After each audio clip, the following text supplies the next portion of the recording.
Right, so I'm going to discuss how to increase your vertical off 1 foot.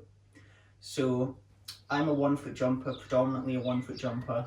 I'm what's known as a 1 foot speed jumper, so I thrive off speed. And I've always been quite a good 1 foot jumper as well. So like, even when I was like 13, 14, I was always kind of good at it, but I never knew I was good at it because I was quite small and would never excel in anything like high jump, because back when I was 13, I was like maybe 4'6", 4'7", like really small. Like now I'm 5'5", still pretty small comparing it to like the average height. But yeah, I'll just kind of get straight into the video. So the first thing, so it's going to be 2 things, I think I said before, but it'll be 2 things that I'm going to discuss. So first thing is rhythm.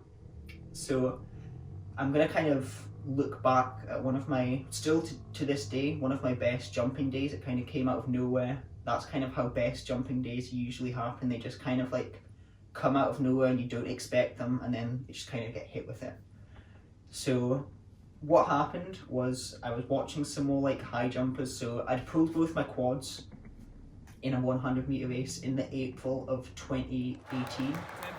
And at that point I was like unable to like walk. I pulled both of them, both my quads, and then, yeah, I think it was just both the quads, it wasn't anything else. But I did that. I was unable to walk for like a day or 2 after that, and it was just so painful. But what I did when that happened was I was watching like a lot of YouTube videos. I was watching like high jumpers, watching their approaches, and it kind of like dawned on me that I should try and apply what they do. So if you look at a high jumper, they'll have like rhythm to their approach. So it'll be like, they'll go 13 steps, but they're not like sprinting as hard as they can for 13 steps. It's like they'll like gradually build their speed up, and then the last 4 steps or last 5 steps will be like the fastest steps that they'll do. So that's when they'll really kind of like accelerate, and that's when they'll just kind of jump super high. So I wanted to try and apply that concept, but obviously I was injured at that point and I wasn't ready to jump off 1 foot. So then mid-May comes round, that's when I'm kind of starting to get back into jumping, but I'm still not fully like recovered from it, so I'm just kind of doing some 2-step stuff because I was still scared to do 1 foot with speed into it. So fast forward a few weeks, I think it was near the end of May, I think I did 1 jump session with 1 foot before this, and I was touching about maybe 9, 11, 10 foot, it was something like that. But then this session here, I just go crazy. I start touching like 10.3, maybe 10.2.5, something like that. But like, it was such a big increase just in this small amount of time. And what I did differently on that session compared to the sessions I'd had in the past off 1 foot is I actually added some rhythm to my approach. So instead of just like sprinting at the rim as I usually did, so I just kind of get like a straight line and just gun it at the rim and then jump and see if I could touch the rim like that. So this session I decided to add in some rhythm like I'd seen from high jumpers. So I'll clap the rhythm out. So it was from 6 steps, and the first 2 steps were just like,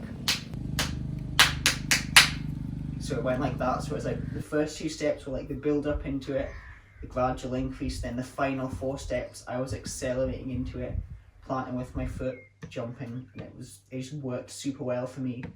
So that's personally what I found really helped me, was finding a rhythm where I can kind of constantly get into a zone where I can jump high. And like, even after this, that 6 step, 1, 2, 3, 4, 5, 6 always seemed to work for me.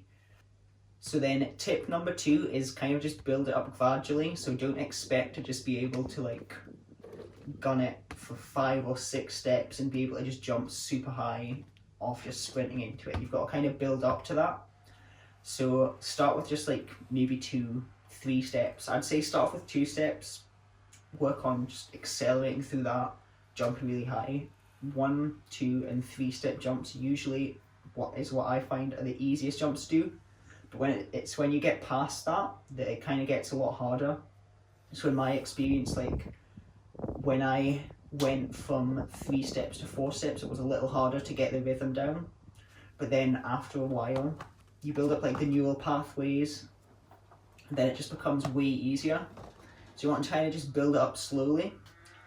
So yeah, I think that's about it for the video. This is just kind of like my experience, as I say, so this isn't necessarily something that is applicable to everyone. This is my anecdotal experience. So with all that being said, thank you for watching the video. I hope you learned something from this. Hopefully you can apply some of this. Maybe you can let me know in the comments if you've done this and it's really helped you, or if you did it and it was shit, you know, you can just let me know. So yeah, thank you for watching.